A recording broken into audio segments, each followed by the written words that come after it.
Oommen Chandy മരണപ്പെട്ടെങ്കിലും A group ഇല്ലാതായിട്ടില്ല എന്ന മുതിർന്ന കോൺഗ്രസ് നേതാവ് ബെന്നി ബെഹനാൻ എം പി. ഉമ്മൻചാണ്ടിക്കൊപ്പമുണ്ടായിരുന്നവർ ചിതറിപ്പോയിട്ടില്ല, പോവുകയുമില്ല. അങ്ങനെ ചിന്തിക്കുന്നവർക്കാണ് പാളിച്ച പറ്റുന്നത്.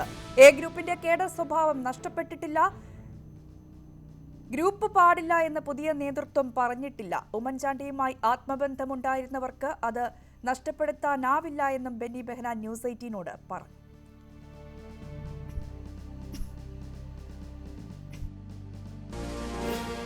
ഉമ്മൻചാണ്ടി എന്ന് പറയുന്ന ഒരു വലിയ ഒരു ആൽമരം പോലെ, വടവൃക്ഷം പോലെ കേരളത്തിലെ കോൺഗ്രസിൻ്റെ വ്യക്തിയാണ്.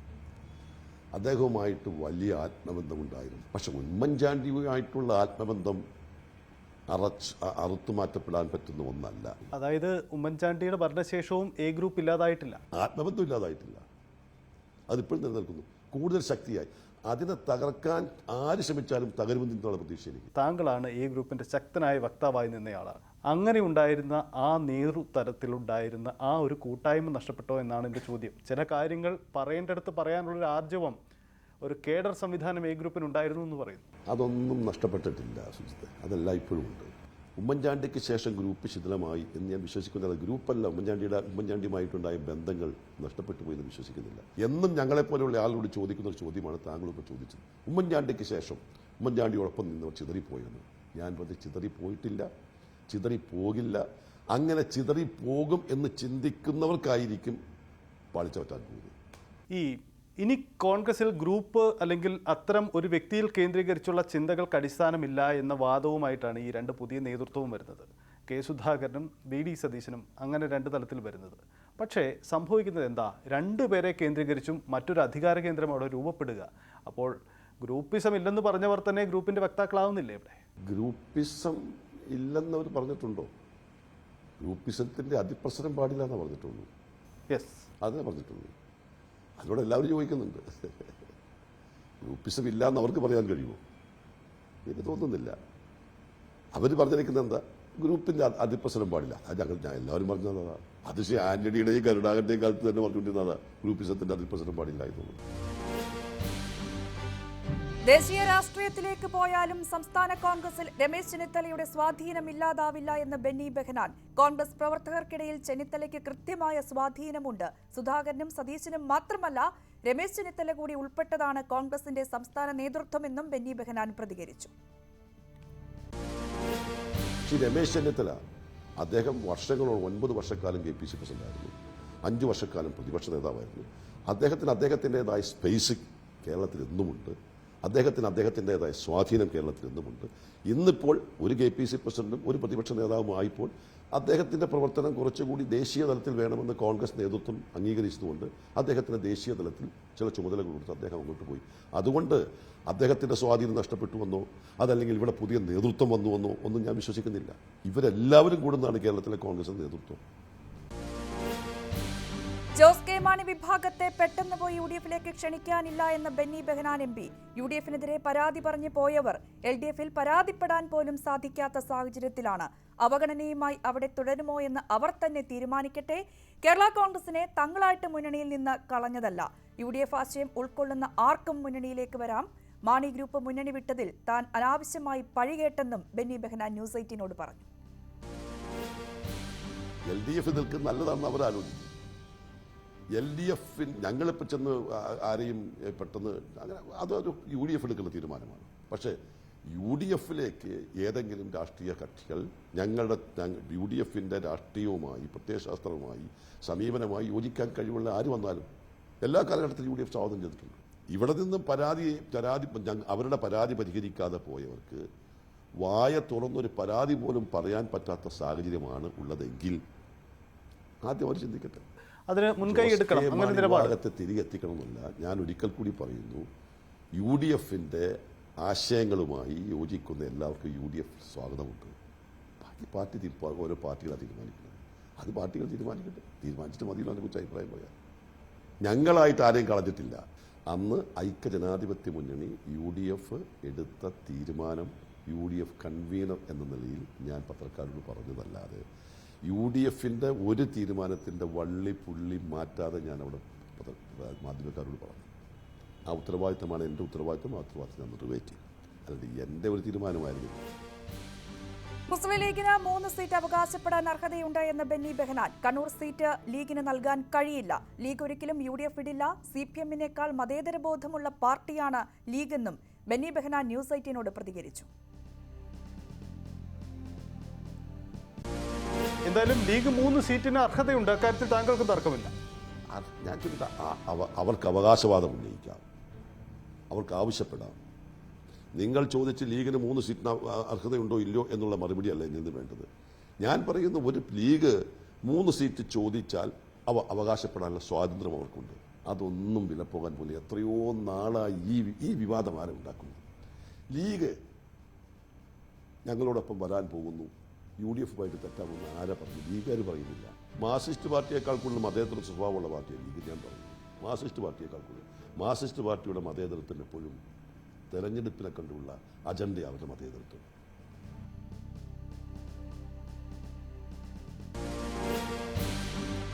കെ സുധാകരന് പരിചയക്കുറവുണ്ടെന്ന കെ മുരളീധരന്റെ ആരോപണം തള്ളി ബെന്നി ബെഹനാൻ. ആരും മുൻ പരിചയവുമായിട്ടല്ല KPCC അധ്യക്ഷ പദവിയിലെത്തുന്നത്.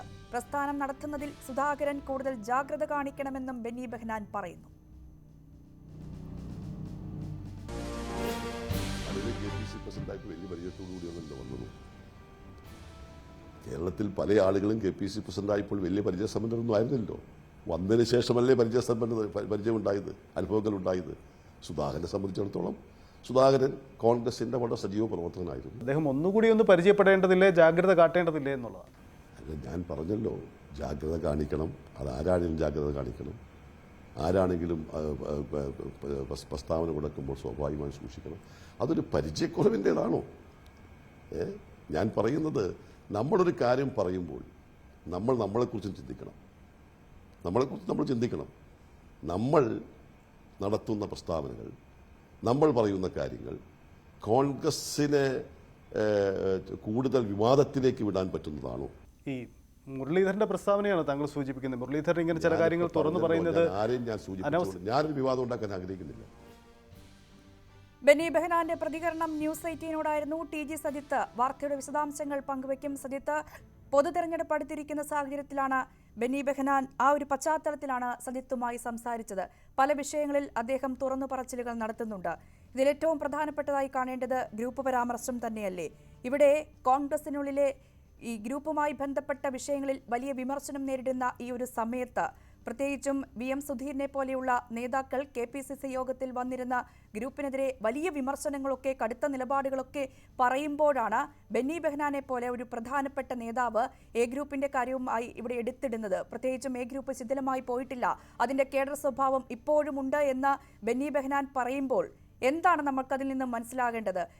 A ഗ്രൂപ്പിന്റെ പ്രധാനപ്പെട്ട ഒരു നേതാവ് കൂടിയാണല്ലോ ബെന്നി ബെഹനാൻ. എന്താണ് ബെന്നി ബെഹനാൻ ഇവിടെ ലക്ഷ്യം വെക്കുന്നത്?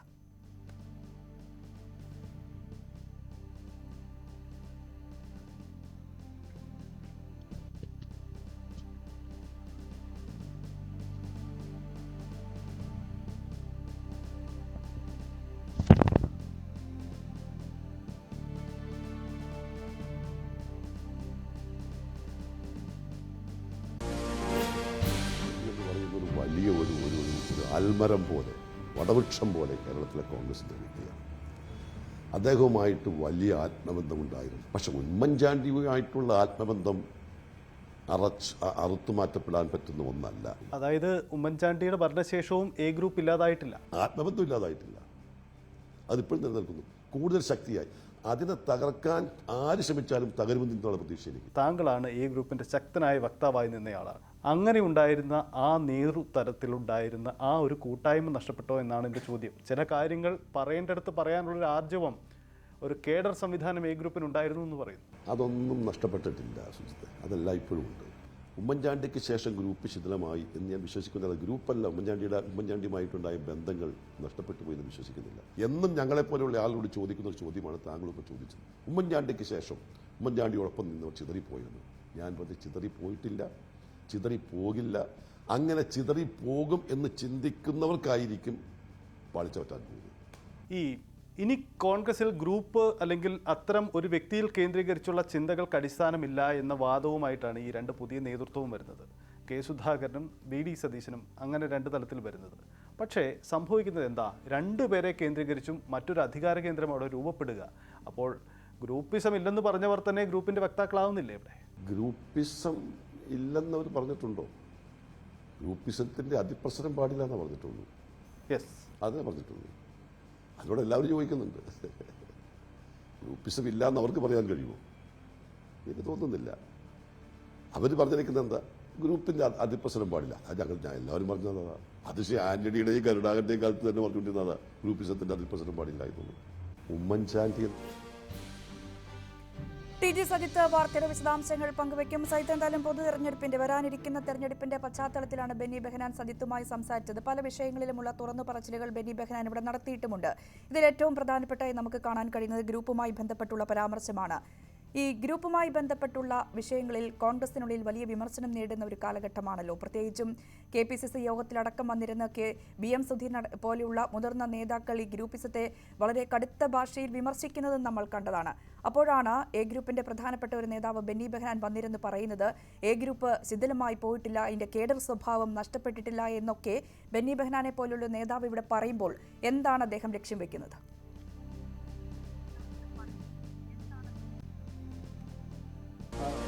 രഞ്ജിനി, ഇതിലെ പ്രസക്തമായ കാര്യം, അതായത് ഈ ഗ്രൂപ്പ് രാഷ്ട്രീയത്തിന്റെ അറുതി വരുത്തി ഗ്രൂപ്പ് രാഷ്ട്രീയത്തിലേക്ക് ഇനി കോൺഗ്രസ് ഇല്ല, എ ഗ്രൂപ്പും ഐ ഗ്രൂപ്പും ഒക്കെ ശിഥിലമായി എന്നതാണ് പൊതുവിൽ കോൺഗ്രസിൽ പറഞ്ഞു കേൾക്കുന്നത്. പക്ഷെ അതല്ല, എ ഗ്രൂപ്പിന് പഴയ വീറും വാശിയും ഇപ്പോഴുമുണ്ട് എന്നാണ് ബെന്നി ബെഹനാൻ വ്യക്തമാക്കുന്നത്. എ ഗ്രൂപ്പിന്റെ ഗ്രൂപ്പ് മാനേജർ എന്ന പേരിൽ ഗ്രൂപ്പ് പ്രവർത്തനങ്ങൾക്ക് ഏറ്റവും ശക്തമായ നേതൃത്വം കൊടുത്തിരുന്ന ആളാണ് ഉമ്മൻചാണ്ടിയുടെ സമയത്ത് ബെന്നി ബെഹനാൻ. അതായത് ഉമ്മൻചാണ്ടിയുടെ നിര്യാണത്തോടെയും ഈ എ ഗ്രൂപ്പ് ശിഥിലമായിട്ടില്ല, ഉമ്മൻചാണ്ടിയോടുള്ള വികാരം ഉള്ളിൽ സൂക്ഷിക്കുന്നവർ ഇപ്പോഴുമുണ്ട് എന്നതാണ് ബെന്നി ബെഹനാൻ പറഞ്ഞു വെക്കുന്നത്. ഒപ്പം തന്നെ ഈ ശിഥിലമായി പോയി എന്ന് കരുതുന്നവരുണ്ടെങ്കിൽ അവർക്കാണ് തെറ്റിപ്പോയിരിക്കുന്നത്. മാത്രമല്ല, പാർട്ടിയെ വേണ്ട സമയങ്ങളിൽ തിരുത്താനും തിരുത്തൽ ശക്തിയായി കാര്യങ്ങൾ തുറന്നു പറയാൻ ഇനിയും തങ്ങൾ സജ്ജമാണ് എന്നുകൂടി ഇക്കാര്യത്തിൽ ബെന്നി ബെഹനാൻ പറയുന്നു എന്നതാണ് പ്രത്യേകത. ഒരു കാര്യം കൂടി നമുക്ക് കൂട്ടിവെക്കാം. ഈ രമേശ് ചെന്നിത്തല, അതായത് കോൺഗ്രസിൽ എ ഗ്രൂപ്പിന്റെ ശക്തനായ വക്താവായി എ ഗ്രൂപ്പ് നേതൃത്വം ഉമ്മൻചാണ്ടിയിലും ഐ ഗ്രൂപ്പ് രമേശ് ചെന്നിത്തലയിലും ആയിരുന്നല്ലോ. പുതിയ നേതൃത്വം ചുമതലയേറ്റതിന് ശേഷം രമേശ് ചെന്നിത്തലയുടെ ഐ ഗ്രൂപ്പും എ ഗ്രൂപ്പും ഒക്കെ ശിഥിലമായി എന്നതാണ് പറഞ്ഞത്. പക്ഷേ ഇവിടെ രമേശ് ചെന്നിത്തലയ്ക്ക് കൂടി പിന്തുണ നൽകുന്ന രീതിയിൽ ബെന്നി ബെഹനാൻ പറയുന്നുണ്ട്. രമേശ് ചെന്നിത്തല ഇപ്പോൾ സംസ്ഥാന കോൺഗ്രസിന്റെ നേതൃതലത്തിൽ അത്ര ശക്തമല്ല. പക്ഷേ രമേശ് ചെന്നിത്തല, അദ്ദേഹം ദേശീയ രാഷ്ട്രീയത്തിൽ മഹാരാഷ്ട്രയുടെ ചുമതലയുമായി അദ്ദേഹം ഇപ്പോൾ ദേശീയ രാഷ്ട്രീയത്തിലാണ്. രമേശ് ചെന്നിത്തല ദേശീയ രാഷ്ട്രീയത്തിലേക്ക് പോയാലും അദ്ദേഹം സംസ്ഥാന കോൺഗ്രസിലെ പ്രധാനപ്പെട്ട നേതാവാണ്. സംസ്ഥാന കോൺഗ്രസിൽ കൃത്യമായ സ്വാധീനവും ഇടവും രമേശ് ചെന്നിത്തലയ്ക്കുണ്ട്. അദ്ദേഹത്തിന്റെ പ്രസക്തി നഷ്ടപ്പെട്ടിട്ടില്ല എന്നുകൂടി ഓർമ്മപ്പെടുത്തുന്നുണ്ട് ബെന്നി ബെഹനാൻ അദ്ദേഹത്തിന്റെ വാക്കുകളിൽ നിന്നാണ് വ്യക്തമായ കാര്യം. ഒരു തെരഞ്ഞെടുപ്പിന്റെ പശ്ചാത്തലത്തിൽ പോലും ഗ്രൂപ്പിന് സമാനമായ വികാരം, ഗ്രൂപ്പ് വികാരം തന്നെ തങ്ങൾക്കിടയിലുണ്ട്. എ ഗ്രൂപ്പിന്റെ പഴയ കേഡർ വികാരം ഇപ്പോഴും ഉള്ളിൽ സൂക്ഷിക്കുന്നുണ്ട് തുടങ്ങിയ കാര്യങ്ങളും ബെന്നി ബെഹനാൻ വ്യക്തമാക്കുന്നു. ഇതിൽ സജിത്ത് നേരത്തെ സൂചിപ്പിച്ചതുപോലെ തന്നെ ഈ രമേശ് ചെന്നിത്തല, ഉമ്മൻചാണ്ടി ഗ്രൂപ്പുകൾ, എ ഗ്രൂപ്പും ഐ ഗ്രൂപ്പും, അതിലിപ്പോൾ എ ഗ്രൂപ്പിന്റെ വക്താവ് വന്നിരുന്നു പറയുകയാണ്, എ ഗ്രൂപ്പിന്റെ പ്രധാനപ്പെട്ട നേതാവായ ബെന്നി ബെഹനാൻ വന്നിരുന്നു പറയുകയാണ് ഈ ഗ്രൂപ്പുകൾക്ക് ഇപ്പോഴും പ്രസക്തിയുണ്ട് എന്നാണ് അദ്ദേഹം പറഞ്ഞു വെക്കുന്നത്. ചെന്നിത്തലയെ കൂടി അതിലേക്ക് അദ്ദേഹം പിടിച്ചിടുന്നുമുണ്ട്.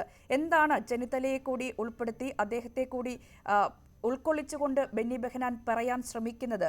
പ്രത്യേകിച്ചും സംസ്ഥാന നേതൃസ്ഥാനത്ത് ഈ സുധാകരനെയും സതീശനും മാത്രമല്ല രമേശ് ചെന്നിത്തല കൂടി ഉൾപ്പെട്ടതാണ് കോൺഗ്രസിന്റെ സംസ്ഥാന നേതൃത്വം എന്ന് ബെന്നി ബെഹനാൻ പറയുമ്പോൾ എന്താണ് അവിടെ ബെന്നി ബെഹനാൻ ചെന്നിത്തലയെ കൂടി ഉൾപ്പെടുത്തിക്കൊണ്ട് ലക്ഷ്യം വെക്കുന്നത്? നേതൃത്വത്തിനെതിരെയുള്ള വിമർശനമായി തന്നെ അതിനെ കാണാമോ?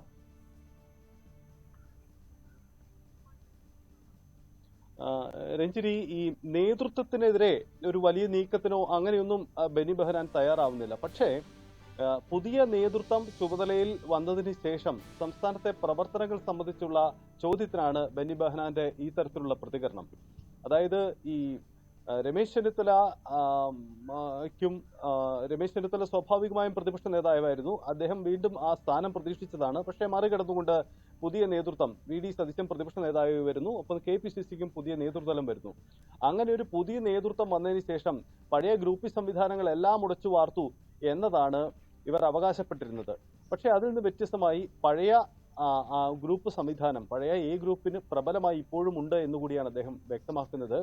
ഇവിടെ പ്രസക്തമാവുന്ന ഒരു കാര്യം, മുമ്പ് VM സുധീരൻ ഉയർത്തിയ വിമർശനമുണ്ട്. കോൺഗ്രസിൽ 1ഉം 2ഉം അല്ല ഇപ്പോൾ 5ഉം അതിലധികവും ഗ്രൂപ്പുകൾ നിലനിൽക്കുന്ന പശ്ചാത്തലമുണ്ട്. അതായത് ഈ VD സതീശന്റെയും K സുധാകരന്റെയും നേതൃത്വത്തിൽ പുതിയ ഗ്രൂപ്പുകൾ കേന്ദ്രീകരിക്കപ്പെടുന്നില്ല എന്ന ചോദ്യത്തിനാണ് ഇത്തരത്തിലുള്ള ഒരു മറുപടിയുമായി അദ്ദേഹം ബെന്നി ബെഹനാൻ രംഗത്ത് വരുന്നത്. എന്തായാലും A ഗ്രൂപ്പ് സംവിധാനം ശിഥിലമായില്ല. നമുക്ക് ഇവിടെ കൂട്ടിവായിക്കേണ്ടത് ഈ ഉമ്മൻചാണ്ടിയുടെ മരണത്തിന് ശേഷം, അത് ഒരുപക്ഷെ അതിന് തൊട്ട് മുമ്പ് വരെ ഈ തിരുവഞ്ചൂർ രാധാകൃഷ്ണനെ പോലെയുള്ളവർ പഴയ ശക്തമായ A ഗ്രൂപ്പ് നേതാക്കളാണ്.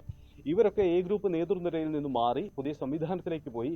ഇപ്പോൾ ഫലത്തിൽ ശക്തമായ A ഗ്രൂപ്പ് എന്ന കോൺഗ്രസിൽ അവകാശപ്പെടാൻ അല്ലെങ്കിൽ അത് അത്ര നിലപാടെടുക്കുന്നത് KC ജോസഫോ അല്ലെങ്കിൽ ഈ ബെന്നി ബെഹനാനോ ഒക്കെ മാത്രമാണ്. അത്തരം ശക്തമായ നിലപാട് ഇപ്പോഴും തങ്ങൾക്കുണ്ട് എന്നുകൂടിയാണ് ഇതിലൂടെ ബെന്നി ബെഹനാൻ പറഞ്ഞു വെക്കുന്നത് എന്നതാണ് ശ്രദ്ധേയമായ കാര്യം. അതായത് സംസ്ഥാനത്തൊരു തെരഞ്ഞെടുപ്പിന്റെ പടിവാതിക്കൽ നിൽക്കുമ്പോഴും ഗ്രൂപ്പ് വികാരവും ഗ്രൂപ്പ് രാഷ്ട്രീയത്തിന്റെ പ്രാധാന്യവും കൃത്യമായി തന്നെ ബെന്നി ബെഹനാൻ പറയും. യെസ്, അതാണ് ഒരു പൊതുതെരഞ്ഞെടുപ്പിന്റെ പശ്ചാത്തലത്തിൽ നിൽക്കുമ്പോൾ പോലും കൃത്യമായി ഗ്രൂപ്പിന്റെ ഒരു പ്രാധാന്യം കൂടി, അതിന്റെ ആ രാഷ്ട്രീയ പ്രാധാന്യം കൂടി ഇവിടെ ബെന്നി ബെഹനാൻ പറഞ്ഞു വെക്കുകയാണ്. സണ്ണിക്കുട്ടി എബ്രഹാം ഇപ്പോൾ നമ്മളോടൊപ്പം ചെയ്തിട്ടുണ്ട്. സണ്ണിക്കുട്ടി എബ്രഹാം, ഇതിലിപ്പോൾ ബെന്നി ബെഹനാന്റെ പ്രതികരണമാണ് നമ്മൾ കണ്ടത്. പ്രത്യേകിച്ചും ഈ A ഗ്രൂപ്പ് ശിഥിലമായി പോയിട്ടില്ല ഉമ്മൻചാണ്ടിക്ക് ശേഷം, കൃത്യമായ കേഡർ സ്വഭാവത്തോടുകൂടി ഇപ്പോഴും ഉണ്ട് എന്ന് ബെന്നി ബെഹനാൻ ഇവിടെ പറഞ്ഞു വെക്കുകയാണ്. ഈ ഗ്രൂപ്പ് രാഷ്ട്രീയത്തിനെതിരെയൊക്കെ കോൺഗ്രസിൽ വലിയ വിമർശനം നേരിടുന്ന സമയത്താണ് A ഗ്രൂപ്പിന്റെ പ്രധാനപ്പെട്ട ഒരു നേതാവ് ഇത്തരത്തിലൊരു പരാമർശം നടത്തി മുന്നോട്ട് പോകുന്നത്. എങ്ങനെയാണ് നിരീക്ഷിക്കുന്നത്? ബെന്നി ബെഹനാൻ പറഞ്ഞതിനെ കുറിച്ച് സംസാരിക്കുന്നതിന് മുമ്പ് ഈ കോൺഗ്രസിലെ ഗ്രൂപ്പ് രാഷ്ട്രീയത്തെ പറ്റി പറയുമ്പോൾ ഈ ഗ്രൂപ്പുകൾ ഇല്ല എന്ന് പറയുന്ന ഒരു അവസ്ഥയുടെ അർത്ഥശൂന്യതയെ പറ്റി ഞാൻ പലപ്പോഴും പറഞ്ഞിട്ടുണ്ട്. കാരണം നമുക്കറിയാം, പണ്ട് 2 ഗ്രൂപ്പുകളായിരുന്നു. ആന്റണി അല്ലെങ്കിൽ ഉമ്മൻചാണ്ടി, പിന്നെ കരുണാകരൻ, രമേശ് ചെന്നിത്തല, അങ്ങനെ 2 ഗ്രൂപ്പുകൾ. 2 ഗ്രൂപ്പുകൾ വളരെ സജീവമായിട്ട് പ്രവർത്തിച്ചിരുന്നു. അതിനൊരു ചെറിയ തോതിലുള്ള കേഡർ സ്വഭാവമൊക്കെ ഉണ്ടായിരുന്നു. 2 കൂട്ടർക്കും ഉണ്ടായിരുന്നു. A ഗ്രൂപ്പിന് കുറച്ചുകൂടെ കൂടുതലായിരുന്നു. അതൊക്കെ ഒരു വസ്തുതയാണ്. അന്ന് കോൺഗ്രസിൽ നിരവധിയായ പ്രശ്നങ്ങൾ വരുമ്പോൾ നമ്മളിപ്പോ നേരിടുന്നത് പോലെയുള്ള ബ്ലോക്ക് പ്രസിഡന്റുമാരുടെ തെരഞ്ഞെടുപ്പ്, മണ്ഡലം പ്രസിഡന്റുമാരുടെ തെരഞ്ഞെടുപ്പ്, അല്ലെങ്കിൽ DCC പ്രസിഡന്റുമാരെ നിശ്ചയിക്കല്, സ്ഥാനാർത്ഥികളെ നിശ്ചയിക്കൽ, ഇതുപോലെയൊക്കെയുള്ള ഒരു അതിനെപ്പറ്റി മോശമായിട്ട് വരുന്ന വീതംവെപ്പ് എന്ന ഗ്രൂപ്പുകൾ തമ്മിലുള്ള വീതംവെപ്പ് എന്നാ പറഞ്ഞുകൊണ്ടിരുന്നത്.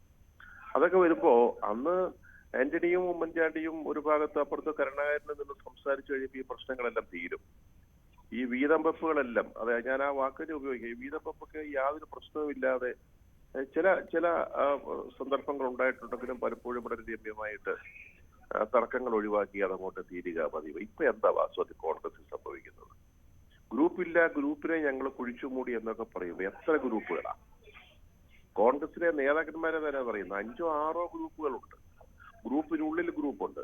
ഒരു കാര്യത്തിൽ കോൺഗ്രസിനുള്ളിൽ ഒരു സമവായത്തിൽ അല്ലെങ്കിൽ ചർച്ചകളുടെ അടിസ്ഥാനത്തിൽ ആലോചിച്ചൊരു തീരുമാനമെടുക്കാൻ പറ്റാത്ത വലിയ എന്താ പറയാ ഒരു അവസ്ഥയാണ് ഇപ്പോൾ കോൺഗ്രസിനുള്ളിൽ വന്നുകൊണ്ടിരിക്കുന്നത്. ഡൽഹിയിൽ നിന്നൊരു ഗ്രൂപ്പ്, തിരുവനന്തപുരത്തു നിന്നൊരു ഗ്രൂപ്പ്, കൊച്ചിയിൽ നിന്നൊരു ഗ്രൂപ്പ്, കോഴിക്കോട് നിന്നൊരു ഗ്രൂപ്പ്. എന്താ KPCC ആഫീസിൽ എന്താ സംഭവിക്കുന്നത്? ചിലരുടെ ആളുകൾ ഇരുന്നിട്ട് KPCC ഭരിക്കുക. ഗ്രൂപ്പ് പോലുമല്ല, ചില വ്യക്തികളുടെ വ്യക്തി താല്പര്യങ്ങളുടെ അടിസ്ഥാനത്തിന് KPCCയുടെ ഓഫീസിലെ ഭരണം നിർവഹിക്കുന്നു. പണ്ടൊന്നും അങ്ങനെ അല്ലല്ലോ. പണ്ട് ഈ ഗ്രൂപ്പ് ഉള്ളപ്പോൾ ഇങ്ങനെയൊന്നും അല്ലല്ലോ കാര്യങ്ങൾ നടന്നിരുന്നത്. വാസ്തവത്തിൽ ഇപ്പൊ ഈ ഗ്രൂപ്പില്ല എന്ന് പറയുന്ന ഒരു അവസ്ഥ കേരളത്തിലെ കോൺഗ്രസിനെ സംബന്ധിച്ചിടത്തോളം നാശകാരിയായ ഒന്നായിട്ട് മാറിയിരിക്കുന്നു എന്നുള്ളത് ഞാൻ എന്നും പറയുന്ന അഭിപ്രായം ഞാൻ ആവർത്തിക്കും. ഇവിടെ ഇപ്പൊ ബെന്നി ബെഹനാൻ പറഞ്ഞ കാര്യത്തെ പറ്റിയാണെങ്കിൽ A ഗ്രൂപ്പ് ഉണ്ടോ I ഗ്രൂപ്പ് ഉണ്ടോ അതൊന്നും എനിക്കറിഞ്ഞുകൂടാ. ഗ്രൂപ്പ് രാഷ്ട്രീയവുമായി ബന്ധപ്പെട്ട് ബെന്നി ബെഹനാൻ പ്രതികരണം നടത്തുമ്പോൾ അദ്ദേഹം രമേശ് ചെന്നിത്തലയുടെ പേര് കൂടി കൃത്യമായി അവിടെ ചേർത്ത് വെക്കാൻ അദ്ദേഹം ശ്രദ്ധിക്കുന്നുണ്ട്. ഏറ്റവും ഈ ദേശീയ രാഷ്ട്രീയത്തിലേക്ക് പോയാലും സംസ്ഥാന കോൺഗ്രസിൽ ചെന്നിത്തലയുടെ സ്വാധീനം ഇല്ലാതാവുന്നില്ല എന്നാണ് ബെന്നി പറയുന്നത്. ഒപ്പം കോൺഗ്രസ് പ്രവർത്തകർക്കിടയിൽ ചെന്നിത്തലയ്ക്ക് കൃത്യമായ സ്വാധീനമുണ്ട്. സുധാകരനും സതീശനും മാത്രമല്ല, രമേശ് ചെന്നിത്തല കൂടി ഉൾപ്പെട്ടതാണ് കോൺഗ്രസിന്റെ രാഷ്ട്രീയ നേതൃത്വം എന്നുകൂടി ബെന്നി ബെഹനാൻ ഇവിടെ ഓർമ്മിപ്പിക്കുമ്പോൾ എന്ത് സൂചനയാണ് നൽകുന്നത്? അത് വാസ്തവത്തിൽ ഗ്രൂപ്പുകൾക്ക് അതീതമായിട്ടൊരു ചിന്തയാണല്ലോ. സുധാകരനും സതീശനും ഒപ്പം രമേശ് ചെന്നിത്തലയ്ക്കും കേരളത്തിലെ കോൺഗ്രസ് നേതൃത്വത്തിൽ കൃത്യമായൊരു പങ്കുണ്ട് എന്ന് പറയുന്നതൊക്കെ ഒരു ഗ്രൂപ്പുകൾക്ക് അതീതമായിട്ടുള്ള ഒരു ചർച്ചയാണല്ലോ. അദ്ദേഹം പറയേണ്ടത് A ഗ്രൂപ്പ് ഉണ്ടോ? A ഗ്രൂപ്പ് ഉണ്ടെങ്കിൽ ആരാണ് അതിനെ നയിക്കുന്നത്? എന്താണ് അവരുടെ കോൺഗ്രസിലെ കാര്യങ്ങളിൽ അവരുടെ പദ്ധതി എന്താണ്? അങ്ങനെയൊക്കെ എന്തെങ്കിലും അദ്ദേഹം പറഞ്ഞിട്ടുണ്ടോ എന്ന് എനിക്ക് അറിഞ്ഞുകൂടാ. ഞാൻ അതിന്റെ വിശദാംശങ്ങളിലേക്ക് ഇതുവരെ കടന്നിട്ടില്ല. അതുപോലെ തന്നെയാണ് രമേശിനോടൊപ്പം ഉള്ള ആളുകൾ, രമേശിനൊപ്പം കുറച്ചു പേരുണ്ട്, കുറെ പോയി കഴിഞ്ഞിരിക്കുന്നു. അതായത് പാർട്ടിയിൽ പുതിയ അധികാര കേന്ദ്രങ്ങൾ വരുമ്പോൾ, ഡൽഹി കേന്ദ്രീകരിച്ചാണെങ്കിലും കേരളം കേന്ദ്രീകരിച്ചാണെങ്കിലും പുതിയ അധികാര കേന്ദ്രങ്ങൾ വരുമ്പോൾ ആ അധികാര കേന്ദ്രങ്ങൾക്ക് ചുറ്റുമായിട്ട് ആളുകൾ ചിതറി തെറിച്ചിട്ട് പറ്റിക്കൂടുന്ന ഒരു സംഭവമുണ്ട്. പണ്ട് അങ്ങനെയല്ല. പണ്ട് ആരധികാരത്തിൽ വന്നാൽ ആ ഗ്രൂപ്പുകൾ തമ്മിലുള്ള ഒരു വിഭജനമാണ് ഉണ്ടായിരുന്നെങ്കിൽ ഇന്നിപ്പോ ആരാണോ പിന്നെ കോൺഗ്രസിലെ പ്രധാന ആള്, കാര്യങ്ങൾ തീരുമാനിക്കുന്ന ആള്, ഹൈക്കമാൻഡിൽ സ്വാധീനമുള്ള ആള്, അങ്ങനെ ചിന്തിക്കുന്ന ഉടനെ അദ്ദേഹത്തിനൊപ്പം നിൽക്കുന്ന ആളുകള് കേരളത്തിലെ PCC അല്ലെങ്കിൽ പാർട്ടി അല്ലെങ്കിൽ പ്രതിപക്ഷ നേതൃസ്ഥാനം ആർക്കാണ് അവരുടെ ചുറ്റും പിന്നെ പറ്റിക്കൂടുന്ന ഒരു ഭാഗമാണ്. അങ്ങനെ പലതരത്തിലുള്ള ഗ്രൂപ്പുകളുടെ ഒരു ഒരു ഒരു ഒരു കോൺഫെഡറേഷൻ ആയിട്ട് ഇപ്പോൾ പണ്ട് 2 3 ഗ്രൂപ്പുകളായിരുന്നെങ്കിൽ ഇപ്പൊ 4 5 അതിന്റെ കൂട്ടത്തിൽ ഈ ബെന്നി പറഞ്ഞ പോലെ ഗ്രൂപ്പും രമേശിന്റെ കീഴിലുള്ള അവശിഷ്ട I ഗ്രൂപ്പും കൂടെ ഉണ്ടെന്ന് നമുക്ക് പറയാം. അങ്ങനെ 6-7 ഗ്രൂപ്പുകളുടെ ഒരു വലിയ ഒരു സമ്മേളനമായിട്ടാണ് ഇപ്പം KPCC അല്ലെ കേരളത്തിലെ കോൺഗ്രസ് തീർന്നിരിക്കുന്നത്. അത് കോൺഗ്രസിലെ കേരളത്തിലെ ഇതിലിപ്പോൾ ഈ ബെന്നി ബെഹനാൻ എ ഗ്രൂപ്പിന്റെ ഏറ്റവും പ്രധാനപ്പെട്ട നേതാവാണ്. ആ ഗ്രൂപ്പിനെ ചെന്നിത്തലയുടെ പേരിങ്ങനെ സജീവമായി ഉയർത്തിക്കാട്ടി പറയുമ്പോൾ, അല്ലെങ്കിൽ ചെന്നിത്തലയുടെ പേരും നേതൃത്വത്തിന്റെ ഭാഗത്തേക്ക് സജീവമായി ഉയർത്തി കാണിക്കുമ്പോൾ അതൊരു സൂചനയല്ലേ? അല്ല, എന്തിന്റെ സൂചനയാണെന്നാണ് ഉദ്ദേശിച്ചത്? അല്ല, ചെന്നിത്തലയെ ഈ നേതൃത്വത്തിനെതിരെയുള്ള സൂചനയായി കാണാമോ നമുക്കതിനെ? അങ്ങനെയൊക്കെ ഒന്നും അങ്ങനെ ഇവിടെ നേതൃത്വത്തിനെതിരെ ഒന്നും അങ്ങനെ ഒരു എന്തെങ്കിലും ഉണ്ടെന്നൊന്നും എനിക്ക് തോന്നുന്നില്ല. നേതൃത്വം തന്നെ ഇല്ലല്ലോ കേരളത്തിലെ കോൺഗ്രസിനെ ആരാ ഇപ്പൊ നയിക്കുന്നേ? എങ്ങനെയാണ് നയിക്കപ്പെടുന്നത്? നമ്മൾ വളരെ പാർട്ടിയിലെ പ്രവർത്തകര് താഴേക്കിടയിലുള്ളവർ കൃത്യമായിട്ട് ചിന്തിക്കേണ്ട ഒരു കാര്യമാണ്. അവിടെ പ്രസിഡന്റ് ഇല്ലെന്നോ പ്രതിപക്ഷ നേതാവ് ഇല്ലെന്നൊന്നും അല്ല ഞാൻ പറഞ്ഞത്. ഞാൻ പറഞ്ഞ അവർക്കൊക്കെ എത്രത്തോളം നിയന്ത്രണം ഈ പാർട്ടിയിലുണ്ടെന്നാ. അതാണ് എന്റെ ചോദ്യം. അല്ലാതെ ആരുമില്ലെന്നില്ല. പണ്ട് ഞാൻ പറഞ്ഞ ഒന്നുകൂടെ ആവർത്തിക്കട്ടെ, ഏറ്റവും അവസാന ഘട്ടത്തിൽ രമേശും ഉമ്മൻചാണ്ടിയും തീരുമാനിച്ചാൽ പാർട്ടിയിലൊരു കാര്യം പാർട്ടി സജീവമാവും, പാർട്ടി ഒന്നിച്ചു നിൽക്കും, പാർട്ടി ഒരു തെരഞ്ഞെടുപ്പ് ഒക്കെ വരുമ്പോൾ ഒന്നിച്ചു പോകാൻ പറ്റും. ഇന്ന് എത്ര പേര് തീരുമാനിക്കണം? എത്ര ഗ്രൂപ്പുകൾ തീരുമാനിക്കണം? എത്ര പേരെ സമ്മതിപ്പിക്കണം ഓരോ കാര്യങ്ങളിൽ? നിങ്ങൾക്കറിയാമല്ലോ, നമ്മൾ ഈ പാർട്ടിയുടെ മണ്ഡലം പ്രസിഡന്റുമാരുടെ നിയമനം എത്ര വർഷമായി, എത്ര മാസങ്ങളായി തുടങ്ങിയിട്ട് തീർന്നിട്ടുണ്ടോ? ഇപ്പോഴും പിന്നെ ഓരോ ജില്ലകളില് കഴിഞ്ഞ ദിവസം കൊടിക്കുന്നിൽ സുരേഷിനെ പോലെ ഒരാള് വർക്കിംഗ് പ്രസിഡന്റാ, കേന്ദ്രത്തിൽ വലിയ സ്വാധീനമുള്ളതാണ്. അദ്ദേഹം പോലും പരാതി പറയുന്നുണ്ട് അദ്ദേഹത്തിന്റെ പാർലമെന്ററി മണ്ഡലത്തിൽ ഇതുവരെ തീർന്നിട്ടില്ല, തർക്കം കൂടാതെ തീർന്നിട്ടില്ല എന്ന്. അപ്പൊ ഇത് ആരാണ് നേതൃത്വം? ആരാണിപ്പോൾ, ആരുടെ കയ്യിലാണ് പാർട്ടി? ആര് പറയുന്നതനുസരിച്ചാണ് പാർട്ടി നടക്കുന്നത് എന്നുള്ളൊരു വലിയ ചോദ്യമുണ്ട്. അതാണ് ഇപ്പൊ കേരളത്തിലെ കോൺഗ്രസിലെ പ്രസക്തമായ നമ്മൾ ഒരു ഭംഗി വാക്കിന് വേണ്ടി ഗ്രൂപ്പുകൾ ഇല്ലാതായി എന്ന് പറയുമ്പോൾ ഗ്രൂപ്പുകൾ ഇങ്ങനെ വർദ്ധിച്ചുകൊണ്ടേയിരിക്കുകയാണ്. ഓരോ നേതാവിന്റെയും ചുറ്റും ഗ്രൂപ്പുകൾ രൂപപ്പെടുന്ന കാഴ്ചയാണ് നമ്മളിപ്പോ കണ്ടുകൊണ്ടിരിക്കുന്നത്. വളരെയധികം നന്ദി ശ്രീ സണ്ണിക്കുട്ടി എബ്രഹാം ഈ ഒരു വിഷയത്തിൽ പ്രതികരിച്ചതിന്. TG സജിത്ത് തുടരുന്നുണ്ട്. സജിത്തുമായി സംസാരിക്കുമ്പോൾ മറ്റു പല വിഷയത്തിലും ഈ കേരള കോൺഗ്രസിന്റെ മടങ്ങിവരവായാലും ലീഗിന്റെ അധിക സീറ്റ് വിഷയത്തിലായാലും ഒക്കെ ബെന്നി ബെഹനാൻ പ്രതികരണം നടത്തുന്നുണ്ട്. അതിലേറ്റവും പ്രധാനപ്പെട്ടതായി മാറുന്നത് ജോസ് കെ മാണി വിഭാഗത്തിന്റെ UDFിലേക്ക് കൊണ്ടുവരണോ എന്ന കാര്യത്തിലുള്ള ഒരു പ്രതികരണമാണ്. ഈ ജോസ് കെ മാണിയെ വീണ്ടും UDFിലേക്ക് മടക്കി കൊണ്ടുവരണോ എന്ന വിഷയത്തിൽ പല നേതാക്കളും പ്രതികരണം നടത്തിപ്പോയത് നമ്മൾ കണ്ടതാണ്. പ്രത്യേകിച്ചും മുന്നണിയിലെ ലീഗിന്റെ കാര്യമായാലും മടക്കി കൊണ്ടുവരേണ്ടതായിരുന്നു എന്ന രീതിയിലുള്ള പ്രതികരണം കഴിഞ്ഞ ദിവസം PMA സലാമിന്റെ ഭാഗത്തു നിന്നടക്കം ഉണ്ടായതും നമ്മൾ ശ്രദ്ധിച്ചതാണ്. അപ്പോഴാണ് ബെന്നി ബെഹനാൻ UDFിലേക്ക് ക്ഷണിക്കാനില്ല എന്ന് ബെന്നി ബെഹനാൻ പറയുമ്പോൾ, വേണമെങ്കിൽ വരട്ടെ, ക്ഷണിക്കാനില്ല എന്ന് പറയുമ്പോൾ ഒരു വ്യത്യസ്ത പ്രതികരണമായി നമുക്കതിനെ കാണാൻ കഴിയുമോ? എങ്ങനെയാണ് ഈ ജോസ് കെ മാണിയുമായി ബന്ധപ്പെട്ട വിഷയത്തിൽ ബെന്നി ബെഹനാൻ ഒരു നിലപാട് വ്യക്തമാക്കുന്നത്?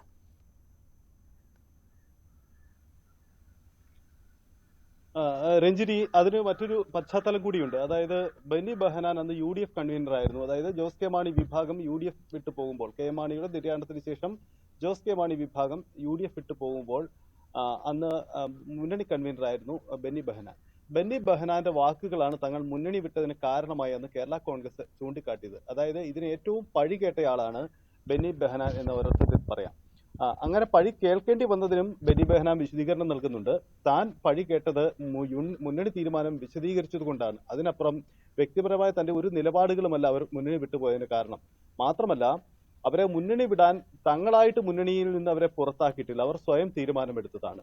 പൊതുവിൽ ഇപ്പോൾ ഈ തെരഞ്ഞെടുപ്പ് പശ്ചാത്തലത്തിലും മറ്റും കേരള കോൺഗ്രസ് ഇടതുമുന്നണിയിൽ പലതരത്തിലുള്ള അവഗണനകൾ നേരിടുന്നുണ്ട് എന്ന കാര്യം UDF കേന്ദ്രങ്ങൾ കുറേ ദിവസങ്ങളായി ചർച്ചയാക്കിക്കൊണ്ടിരിക്കുകയാണ്.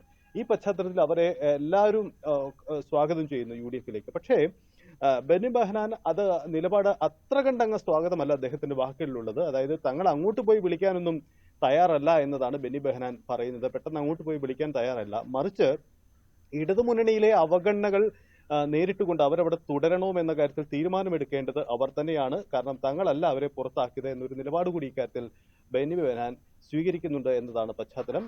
ഒപ്പം മധ്യ കേരളത്തിൽ അടക്കമുള്ള ഇടങ്ങളിൽ കേരള കോൺഗ്രസ് എമ്മിന്റെ ജോസ് കെ മാണി വിഭാഗത്തിന്റെ മടങ്ങിവരവ് മുന്നണിയെ ശക്തിപ്പെടുത്തും എന്ന കാര്യത്തിൽ അദ്ദേഹത്തിനും വ്യത്യസ്ത അഭിപ്രായമില്ല. സാഹിത്യ, ഇതിൽ മറ്റൊരു വിഷയം ഈ ലീഗുമായി ബന്ധപ്പെട്ട സീറ്റ് വിഷയത്തിലാണല്ലോ. ഈ ലോക്സഭാ തെരഞ്ഞെടുപ്പ് കാലഘട്ടത്തിലൊക്കെ ലീഗ് 3-ാം സീറ്റും എന്ന ആവശ്യവുമായി മുന്നോട്ട് വന്നിട്ടുണ്ട്. പക്ഷേ ഒരു ഘട്ടത്തിലും ലീഗ് മുന്നണിയോ കോൺഗ്രസിനെയോ അവിടെ സമ്മർദ്ദത്തിലാക്കിയിട്ടില്ല. ഇത്തവണയും അത്തരത്തിലൊരു ആവശ്യം ലീഗിന്റെ ഭാഗത്തു നിന്ന് പാണക്കാട് സാദിഖ് അലി തങ്ങളുടെ ഭാഗത്തുനിന്നും PMA സലാമിന്റെ ഭാഗത്തുനിന്നുമൊക്കെ ഉയർന്നു വരുന്നതും നമ്മൾ കണ്ടതാണ്. ഇതിപ്പോൾ ലീഗിന് 3-മതൊരു സീറ്റിന് അർഹതയുണ്ട് എന്ന് ബെന്നി ബെഹനാൻ ഇവിടെ പറഞ്ഞു വെക്കുകയാണ്. ഈ മാസം അവസാനത്തോടു കൂടി ഈ സീറ്റുമായി ബന്ധപ്പെട്ട ചർച്ചകളിലേക്ക് UDF കടക്കുകയും ചെയ്യും. അപ്പോൾ ബെന്നി ബെഹനാന്റെ ഭാഗത്ത് നിന്ന് ഇങ്ങനെ ഒരു പ്രതികരണം വരുന്നതിൽ എങ്ങനെയാണ് കാണേണ്ടത്? പക്ഷേ ബെന്നി ബെഹനാൻ അവിടെ കൂട്ടിച്ചേർത്ത പല കാര്യങ്ങളും പറയുന്നുണ്ട്. കണ്ണൂർ സീറ്റ് നൽകാൻ കഴിയില്ല എന്ന് പറയുമ്പോഴും ലീഗ് ഒരിക്കലും UDF വിട്ടു പോകില്ല എന്നൊരു പ്രതികരണം കൂടി ചേർത്ത് വായിക്കണമല്ലോ ഇതിന്റെ കൂടെ. തീർച്ചയായും അതിൽ ചെറിയൊരു തിരുത്തുള്ളത്, അദ്ദേഹം 3 സീറ്റിന് അർഹത എന്നതിനപ്പുറം ചോദിക്കാനുള്ള അർഹതയുണ്ട് എന്ന നിലപാടാണ് എടുക്കുന്നത്. കാരണം മുന്നണിയിലെ ഒരു പ്രധാന ഘടകകക്ഷിയാണ് മുസ്ലിം ലീഗ്. അവർക്ക് 3 സീറ്റ് വരെ ചോദിക്കാം, അതിന് അവരുടെ അർഹതയുണ്ട്. പക്ഷേ സീറ്റ് നൽകണോ എന്ന കാര്യത്തിൽ മുന്നണിയുടെ കൂട്ടായ തീരുമാനമാണ് നിർണായകമാവുക. ഇക്കാര്യത്തിൽ ലീഗ് ഒരു സമ്മർദ്ദ ശക്തിയായി മാറില്ല എന്ന ശുഭപ്രതീക്ഷയാണ് മുൻ UDF കൺവീനർ കൂടിയായ ബെന്നി ബെഹനാൻ പങ്കുവെക്കുന്നത് എന്നതാണ് ശ്രദ്ധേയം. ഒപ്പം ഈ കണ്ണൂർ സീറ്റുമായി ബന്ധപ്പെട്ട് കണ്ണൂർ സീറ്റ് എന്തായാലും ലീഗിന് വിട്ടുകൊടുക്കാൻ പറ്റില്ല. കാരണം കണ്ണൂർ സീറ്റിന്റെ കാര്യത്തിൽ ചർച്ച നടക്കുന്നതിന് കാരണം അവിടെ K സുധാകരൻ മത്സരിക്കുന്നില്ലെങ്കിൽ കണ്ണൂർ സീറ്റിൽ ഒരു ഒഴിവ് വരാൻ സാധ്യതയുണ്ട്. അങ്ങനെയെങ്കിൽ ആ ഒഴിവ് കോൺഗ്രസിന്റെ സിറ്റിംഗ് സീറ്റാണ്, അവിടെ കോൺഗ്രസ് തന്നെ മത്സരിക്കും. മറിച്ച് അത് ലീഗിന് വിട്ടുകൊടുത്തുകൊണ്ടുള്ള ഒരു ധാരണയിലേക്ക് പോകാൻ ഒരു സാധ്യതയുമില്ല എന്ന കാര്യമാണ് ബെന്നി ബെഹനാൻ പറയുന്നത്. എന്നാൽ 3-ാം സീറ്റ് എന്ന ആവശ്യം ഉന്നയിക്കാൻ ലീഗിന് അവകാശമുണ്ട്. അത്തരം അവകാശവാദങ്ങൾ അവർ ഉന്നയിക്കും, സ്വാഭാവികമാണ്. അതിനപ്പുറത്തേക്ക് ബാക്കി കാര്യങ്ങൾ മുന്നണിയിലേക്ക് പോകും. എന്തായാലും ലീഗിനെ ഒപ്പം നിർത്തുന്ന, അവരെ പിണക്കുന്ന ഒരു സമീപനവും ഇക്കാര്യത്തിൽ ബെന്നി ബെഹനാൻ സ്വീകരിക്കുന്നില്ല എന്നതും ശ്രദ്ധേയം. അതാണ് ബെന്നി ബെഹനാന്റെ പ്രതികരണമാണ് നമ്മൾ കണ്ടത്. അതുമായി ബന്ധപ്പെട്ടുള്ള വിശദാംശങ്ങളാണ് നമ്മൾ പരിശോധിച്ചത്. എന്തായാലും ഒരു പൊതു തെരഞ്ഞെടുപ്പ് അടുത്തിരിക്കുന്ന ഒരു പശ്ചാത്തലത്തിൽ കൂടിയാണ് ബെന്നി ബെഹനാൻ പല വിഷയങ്ങളിലുമുള്ള നിലപാട് ഇപ്പോൾ വ്യക്തമാക്കിയിരിക്കുന്നത്. അതിൽ ഏറ്റവും പ്രധാനപ്പെട്ടത് ഗ്രൂപ്പുമായി ബന്ധപ്പെട്ട ബെന്നി ബെഹനാന്റെ പ്രതികരണമാണ്. A ഗ്രൂപ്പ് ഇപ്പോഴും ശിഥിലമായിട്ടില്ല, അതിന്റെ കൃത്യമായി കേഡർ സ്വഭാവത്തോടു കൂടി അത് അവിടെ ഉണ്ട് എന്ന് കൂടി ബെന്നി ബെഹനാൻ ഈ ഒരു ഘട്ടത്തിൽ പറഞ്ഞു വെക്കുകയാണ്. TG സജിത്താണ് വാർത്തയുടെ വിശദാംശങ്ങൾ പങ്കുവച്ചത്.